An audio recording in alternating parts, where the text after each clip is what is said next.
Why are you not a Christian? Because I see no evidence whatever for any of the Christian dogmas.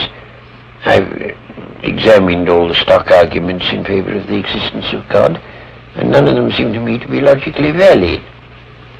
Do you think there's a practical reason for having a religious belief for many people? Well, there can't be a practical reason for believing what isn't true. That's quite, at least I rule it out as impossible. Either the thing is true or it isn't. If it is true, you should believe it, and if it isn't, you shouldn't. And if you can't find out whether it's true or whether it isn't, you should suspend judgment.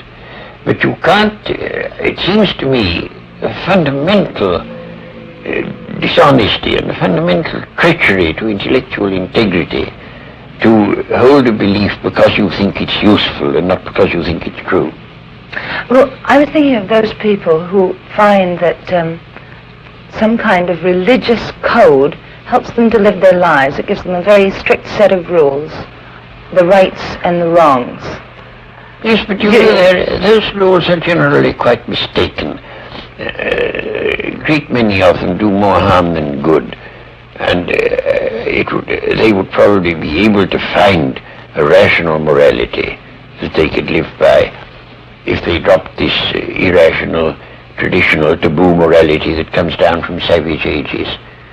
But are we, perhaps the ordinary person, perhaps isn't strong enough to find this own personal ethic? They have to have something imposed upon them from outside.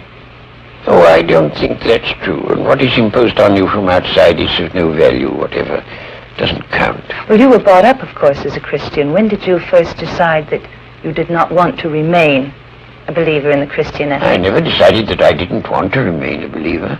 I decided between the ages of 15 and 18, I spent almost all my spare time thinking about Christian dogmas and trying to find out whether there was any reason to believe them. And by the time I was 18, I discarded the last of them. Do you think that that gave you an extra strength in your life? Oh, I don't know. No, I shouldn't have said so. Neither extra strength nor the opposite. I mean, I was just engaged in the pursuit of knowledge.